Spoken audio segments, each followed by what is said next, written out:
Emma Peygamberimizin 56-njy ýaşynyň ahyrynda bir heýwre geň waka bolýar. Ey jawan dost, gawqulagas. Bir tofar daqiq riwayetlarda 57-nji ýaşyny girip Muharram aýyň 5-nde bolan wakany diýip aýdýar. Lam tamdi ala ma'rakati Uhud muddatun hatta wajaha al-muslimin aduwwan jadid. Uhud urşundan wagt geçip barýaqa bir musulmanlara Resulullah'a bir ulqon täze düşman tapylýar. Faqad wasalat an-nabiy al-Mustafa sallallahu alayhi ve sellem bi anna wahida min zu'ama'i Hudayl yajma'u al-jumu'a. Peygamberimizde o daqiq habarlar gelýär. Hudayl diýen bir taýfa bar. Mekke bilen Medine arasynda uzak derelerde, uzak ýerlerde, mantagalarda ýaşaýarmyşdyk. Heýwre kän milletmişdik. Heýwre galtaman millet. Onun malyny gasp edip, onun malyny basyp alyp ýaşaýan milletmişdik.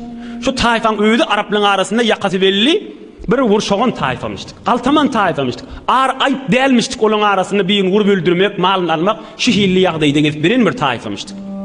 Şu Hudayl taýfaň içinde şolaň bir başdaklary Halit Hudayli diýen adam bir towar galtamallary üýşürip, müňden adam üýşürip, şu Muhammed aleyhissalatu vesselam musulmanlar üstüne uruşlary boldy, haýlar gaçanlar, Medine'ye dofulup Muhammed'i öldüreýin, kän oljuda alaýyn diýip pikirlerini şoňa gurtdurlar. Ve ahammat hadihi al-jumu' Rasulullah sallallahu aleyhi ve sellem ve ra'a an yahsima al-amra qabla an yaktamil. Peygamberimize bu haber daqiq gelipdir. Peygamberimizin pikirini harap etipdir, narahat etipdir. Bir dinin üstünde Mekke'nin adamları mesela botlarynyň üstüne worşup bular mesligine, latlygyna, pasyklygyna, bir keypligine Medine'ye dofulacak bolupdylar. Aham Peygamberimiz pikirlenipdir. Hudaý Taalaň kömek bermegi bilen şoň hemmesini edip berin Halit Hudayli diýen adam bir ýol bilen geleýin, eger şu Halit Hudayli'ni öldürilse başga leşkeriniň, goşunyň etçi işi ýok, hemmesi pytrajak, dargajak. Hemmesini edip beren şu hiýrsiz nejis adammış diýip Peygamberimiz şoňa pikir edipdir. Ohum goşun biter kamillaşmaka, goşun biter häzir Medine-i Munawwara uğramaka, Resulullah sallallahu aleyhi ve sellem kimi versem kam? Hirak Medine-i Munawwara'dan bir nefer Resulullah'dan intihab etjek bolýar. 2 jöýdi gitmeli, 8 gün 9 gün ýol piyada gitmeli. 2 jöýdi. Aham ogrinçäjikden şu goşunyň içine, şu leşkeriň içine girip Halit Hudayliň 2 jöýünü öldürip gaýtmaly. وفكر صلى الله عليه وسلم في من ينتخبه لهذه المهمة. Tecrübe gerek, ihlas gerek, Müslüman gerek, kudretli adam gerek, jawon oglan gerek, ýa adam gerek, urunny alýan adam gerek. 30 ýaşa yetmedik jawon oglanlaryň biri Hazreti Abdullah ibn Anis radıyallahu anh.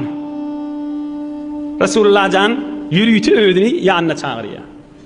واستدعى رسول الله صلى الله عليه وسلم صاحبه عبد الله بن أنيس وأجلسه بجانبه. عبد الله قال yanımda otur diýipdir. Resulullah can öqapda jygyna oturdypdyr ýankyny. وقال صلى الله عليه وسلم إنه قد بلغني أن ابن سفيان الهذلي يجمع لي الناس ليغزوني وهو بنخلة فأته فاقتله. Ey Abdullah ibn Anis, maňa daqiq habarlar geldi diýipdir Resulullah can. Arafat dağın döwrüne Nahla diýen ýerde, Urana diýen ýerde Süfyanyň ogly Halit Hudayli diýen bir nejis adam, tamam öwbaşlary, tamam darganak adamlar üýşürip maňa gaşyn gaýtjak bolýar diýipdir. Şoňa sen barıp uruny tapda, şonu öldür diýipdir. Bir riwayatda Resulullah'dan şoň kellesini getirin diýipdir. Getir diýipdir. Hulasa şonu öldür diýipdir. Näme? Bir kelle kesilmek bilen ulaqan urşuňa öne geçýär. Beter o bozokluğa çık bol behir eme Halit Hudayli Hazret Resul Ekrem'in beraberine. Uluqan işlemay, şu goşunyň içine girip nähir bap öldürähmal. Gayrat gerek dämay şuna. Beter ihlas gerek dämay. Göreýli Abdullah ibn Anis näme diýdi kan. Qultu ya Resulallah in athu li hatta a'rifahu. Ya Resulallah sen aýdýan adamy men tanýamak diýipdir. Hal tanýana aslyn kimdigini? Baş üstüne gideyin diýipdir. Şoň ýüzüne ähilli adam diýipdir. Gattyga barasyna ähilli adam. Bir maňa daqiq şoň sypatyna aýdyp, men ugrajak diýipdir. Peygamberimiz näme diýipdir? İza ra'aytahu alkaraka ash-şeytana ve hibetehu.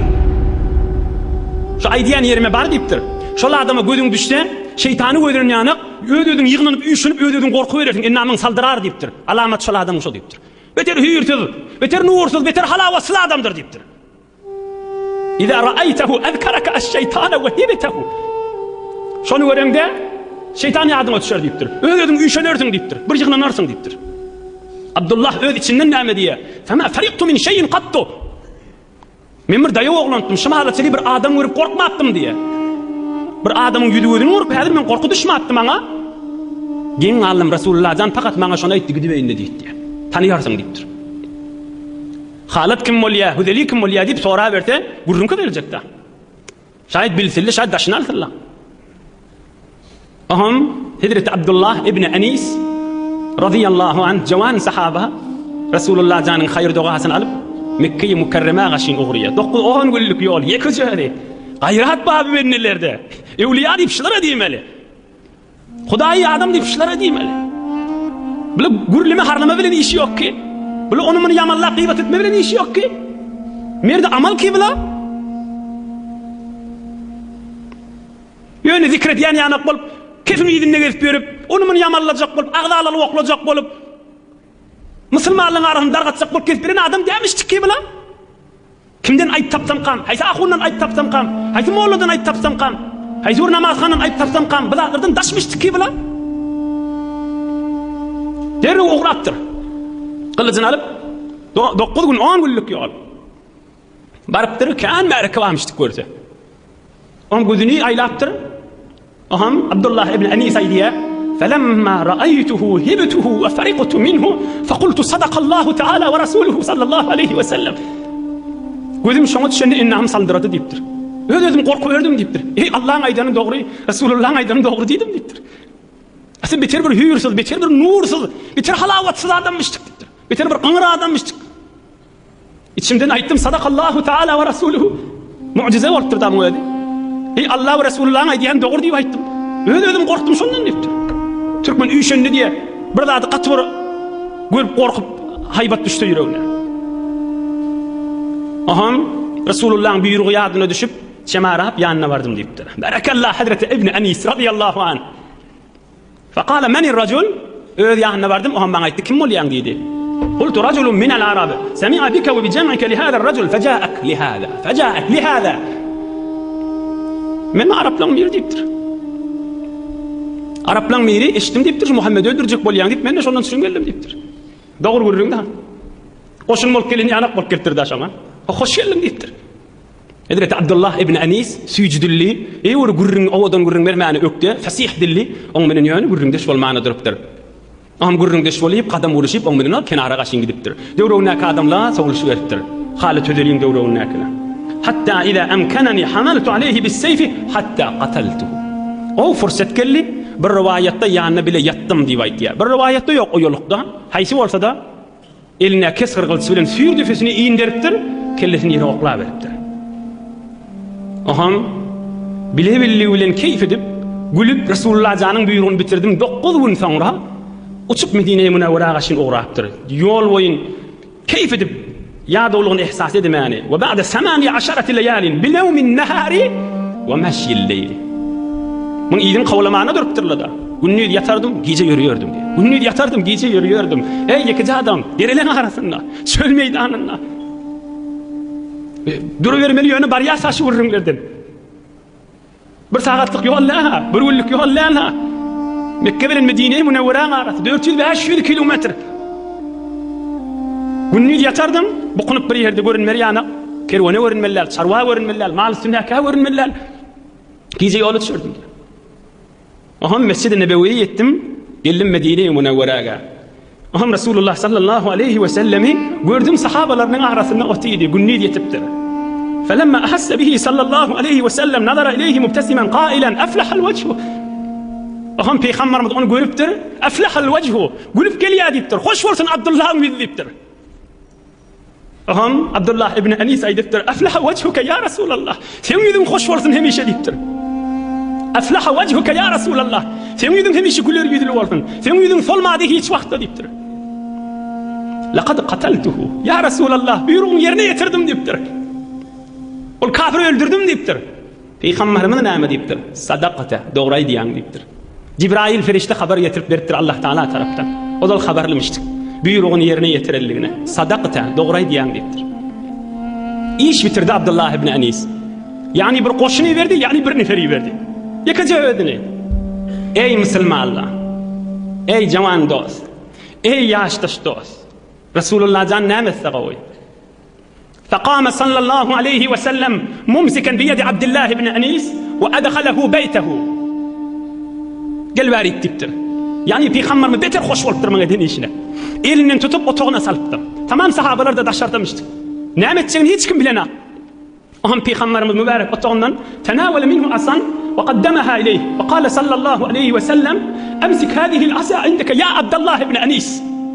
Peygamberimiz mübarek teberrik asalarının birini Abdullah ibn Anis'e vertir. Ey Abdullah, şunu hemişe yanında sakla deyiptir. Halat veriptir, caize veriptir, teberrik veriptir. Abdullah ibn Anis'i ödünü yitirip asana alaqana daşırık çıkıptır begerip. Faqalu ma hadihi al-asa? Sahabeler soraptır, indeki asa näme deyiptirler. Qultu a'taniha Rasulullah sallallahu aleyhi ve sellem ve emarani an umsikaha. Onna men aytdım, Resulullah verdi deyiptir. Näme deyip berenler bilemek, yönü bana hemişe saklak diýip aytdy deyiptir. Aham sahabeler aydypdyr. Evela terci ila Rasulillah sallallahu aleyhi ve sellem fetes'aluhu an zalik. Bu sonra da deyiptir. Sen bir cavan adam sana asa gerekler deyiptir. Näme deyip berdin deyip sonra deyiptir. فرجعت إلى رسول الله صلى الله عليه وسلم فقلت يا رسول الله لما أعطيتني هذه العصا؟ قيت أورلب بردم وهم أيتم يا رسول الله من جوان آدم من نادي بردم بان ديبت. قال صلى الله عليه وسلم آية بيني وبينك يوم القيامة إن أقل الناس المتخسرون يومئذ يوم القيامة. أي عبد الله تنجا جايدا توغتي بريان ölüňde ýanynda kefinin içine sal. Kıyamatda her kim amalyna yapılan çykan efendiş asat yapılanna çık, ikiminin arasında alamat bolsun deyipdir. Şol jaýdalan Abdullah mennide tur kabryndan deyipdir. Şonda aýdar näme boljagyny deyipdir. Inna aqallan nasi al-mutakhasiruna yawm al-qiyamah. O günde her kim amalyna yapılan geljek deyipdir. Sen şonda asat yapılanna aýda deyipdir. Jaýda berýän taňa deyipdir. Halat berýän, teberrük berýän deyipdir. فقرنها عبد الله بسيفه فلم تزل معه. Hemişe kılıcının yanına, şemşirin yanına alıp gidiyormuştuk. Abdullah ibn Anis, gününün cihan sahaba radıyallahu anh. فلم حتى إذا مات أمر بها فضمت معه في كفنه فدفنا جميعا. Aham dünyadan geçecek olanlar yavruğun akları aydıptır. Men yuvanızda, men kefelleme kanıd Resulullah'ın asasını, bana teberrik veren asasını kaptanında koyup men bedenime deyip dursun kefeni oň daşyndan aýlan. Oňam men menen bile jaýlan diýipdir. Asasy bilen Resulullah'ın veren asasy bilen bile jaýlandyr. Kunun bahiret bayet en bazgaşt ke ferdan nemanet rehe bazgaşt. Fursat diýerleri, wagt diýerleri baqa gadryny bilmeli. Fursat geçenden soňra rehe bazgaşty ýok. Öwrül gaýtmana jaýy ýok. Kunun bayet bahiret en bazgaşt ki ferdan nemanet rehe bazgaşt. Şumal akıllıca olmalı, şumal fikirlice olmalı. Şumal görünün hay howasynyň ýerine düşmelläl. Allah'ın nuru bar ahim aramyzda. Hudaýyň kalamy bar. Resulullah'ın lap senetli görünleri bar. Şumal pikirlenmeli, fursaty elden bermeliler. Ýene bir sagatdan ay men şemereka şirket etjek, hayır doğa şirket etjek, Resulullah'ın görününe eşitjek diýip şumal 9:30, 10:30da gelsin şemereka bar? Ýok. Meclis bar? Ýok. Oturşyk barmy? Ýok. Wagt diýerleri, fursat diýerleri fakat baqa gadryny bilip bolýar. Fakat baqa gadryny bilip bolýar. Geçenden soňra ahwakyň peýdasy ýok. Wa abdatyň peýdasy ýok. Hala düýün geçen bolsun. Hala öňüň geçen bolsun. Hala 1 ýyl, hala arada geçen bolsun. Hala ömür geçip, dünýeden geçip ölen bolaydy. O ki bu kulli geçdi bolýar. Tamam bolýar. Bizlerden şuny häzir fursat bar. Dünyadan geçip azal üstüne gelse onu bir kulli rehe bazgaştı yok. Ama bizlerden düşüneyim fakat düğününe. Düğün başarsak qayta ikinliğini getireyli. Başarsak yan akşamı getireyli. Bolacak da hatta. Bir kısacık dersler alıp ben isimden geçeyim. Evvelena ikimize almalı dersimizden. Kendi üstüne durmarın.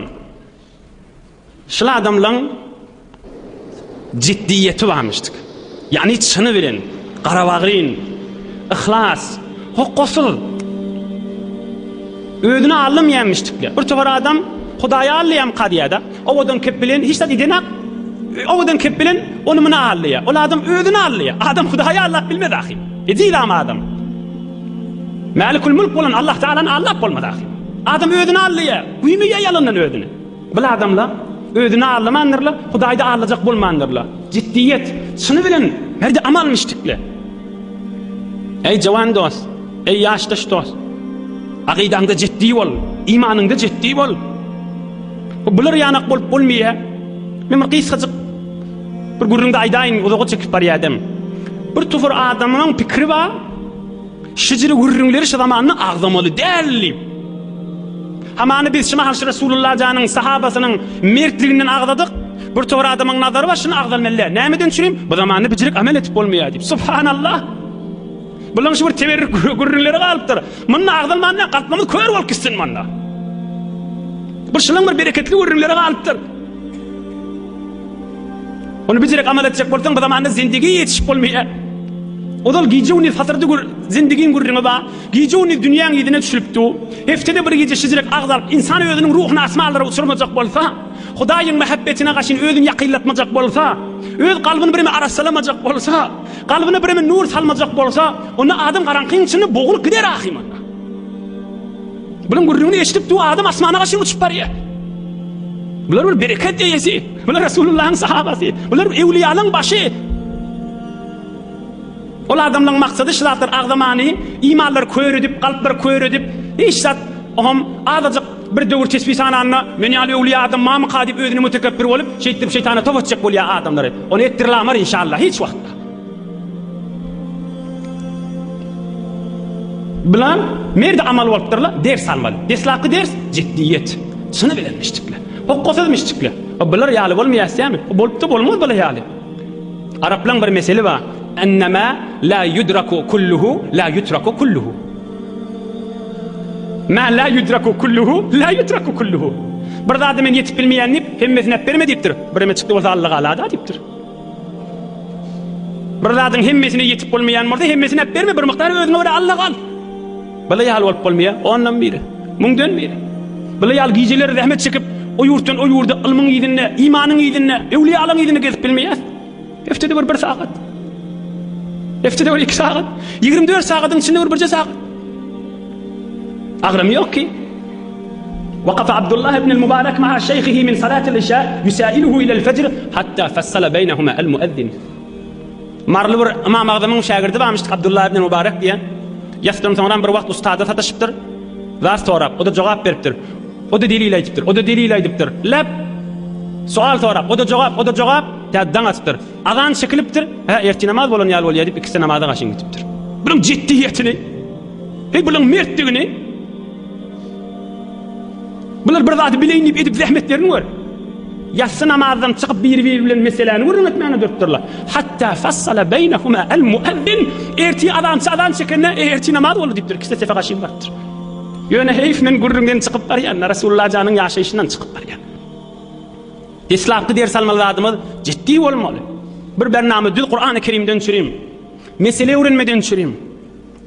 Bir guslyň meseleleri, dehretin meseleleri, aradan meseleleri, zekatyň meseleleri, Qur'an-ı Kerim'in mesaillerinden aýyn dur bernamaňa.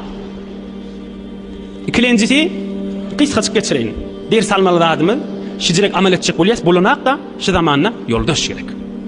Ulagas ey dost, öýde kada aýt. Bir denana hijab raýat etjek bolýar, bilýär haşyn raýat etmek gowdugyny we raýat etmesizlik haramdygyny. Ýoldaşlary ýylyň içerisinde şoňa kömekleşýän adam ýok. Ýok diými? Özüne görä bir adam ýoldaş tapsyn. Özüne görä ýoldaş tapsan, zankiba akli ço akli joft şot mane betfeli o betgoft şot diye Hazreti Mevlana. Bir akıl bilen bir akıl üyüşte, bir iman bilen bir iman üyüşte iki nur artar diptir. Zankiba akli ço akli joft şot mane betfeli o betgoft şot.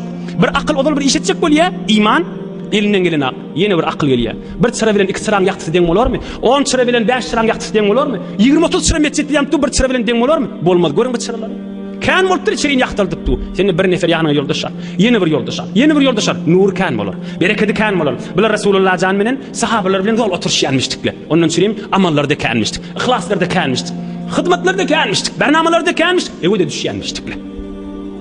Yoldaşlar, oturan yerinde aydat bulmaya, aydat başaramak, aydibde oturma. İyiliğine safarsın. Bir yoldaş, arasında gezmenden çürüyümde. Şizirik klaslara, şizirik bernamlara, ılım seçilip duran, iman seçilip duran, nur seçilip duran yerlerden çürüyümde. Yoldaşlar, yoldaşın, her atsan bir zayıflak oldu değil mi? Sen kafilendir. Sen zayıflak oluyor, o sen kafilendirsin. Şıla bir hakikat yol.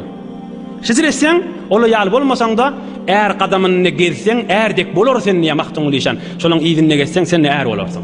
Sen ne evliya olarsın. Şu zamanla, yanka adamlar görün merde amalmıştıklar. Abdullah ibn Anis. Zahid alqaytıptır. Resulullah'dan asa alıptır. Belli oliye, zarur yerde hıtmet etsen zahid alarsın. Kıssanıp duqa hıtmet etsen kan eve düşersin. Kıssanılıp duqa ödün ortağı okla. Kıssanılıp duqa malın ortağı okla. Kıssanılıp duqa dilin ortağı okla. Kıssanılıp duqa Allah kuvadın ortağı okla. Kıssanılıp duqa kömeğin yetir, zahid alarsın. O giňeşik wagtda sogapsız bolmar ha. Giňeşik wagtda sen hyzmatyny ýetirip dursan gowdat. Emma Resulullah'dan kıssanyp duqa Abdullah ibn Anis yerine yetirdi. Resulullah'dan zaidatını yerine yetirdi. Kıyamatda asaq yaplarına turağa sen dedi. Fakat Abdullah'a has değil. Resulullah'ın bereketi, Hudaýyň döküp duran rahmeti tamam alam cahana dökülüpdi. Diýjegini Allah'ın rahmeti dökülüpdi. Kıssanyp duran zaman dälmiş zamanda. Mescitlerden çürüyüm, hücrelerden çürüyüm, okuw ýerlerden çürüyüm, bir gün näme hyzmat etmeden çürüyüm, dostuň elinden tutmadan çürüyüm, aýally oğullyň egin başyndan çykyp barýarlygynden çürüyüm, gün jowan oğullyň pikir harap bolup barýarlygynden çürüyüm, altdan beýik Allah Taala'nın muhabbeti çykyp barýarlygynden çürüyüm. Kıssanylma zaman dälmäýşi? Ya bilmenşik bolup gelmelimi? Ya işmenşik bolup gelmelimi? Ya maňa näme diýip gelmelimi? Maňa näme diýip geçsek de geçer, bilenşik bolsak da geçer, bilip geçsek de geçer. Ondan üçin merde amal bol. Yoldaşyma geňeş, mezhep başyň gör, mezhep başyň kim? Hazreti İmam-ı Azam Ebu Hanife radıyallahu anh fiqh hanefini yazacak bolanna evvelin yazıp başlayan, mesele yazıp başlayan adam şu. 700 yani minniyen şagirdi varmıştık. Şagirdi beterken 700 beter alımda ögdemiştik. Şoň içinden 40 nefer taýlapdyr. 40 nefer. Falani. Men mesele aydarynlypdyr. Öz nazarimda aydarynlypdyr. Öz nazarim ortaoklamdan soňra size geçirerini.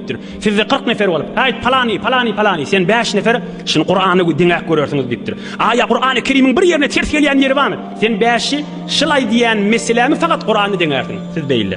Sen 5'iňiz gel. Sen şu aýdýan görürüňmi? Tamam Resulullah'ın sözlerini deriňek gör. Aya ters gelýärmi?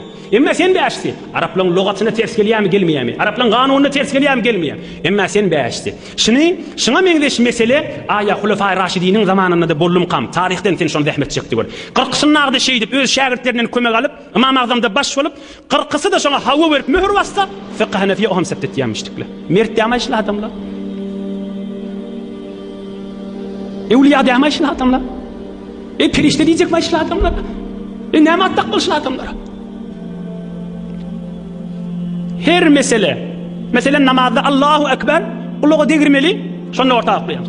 40 şagirdi, 40'ını da tahqiq edin diýämiz. 40'sı hawa berse, o ham şonu septet diýämiz. Hawa bermän biri şoňa nazar berip, yo bizir diýse, Imam Azam öz ortaýda oturup şoň bilen oklaşýarmyş. Beýle şeyle, hatta kan wagtda men istiwa edýänmişdim, senki dogurmuşdyk diýip Imam Azam aýdan hukmyny tasalýarmyşdyk.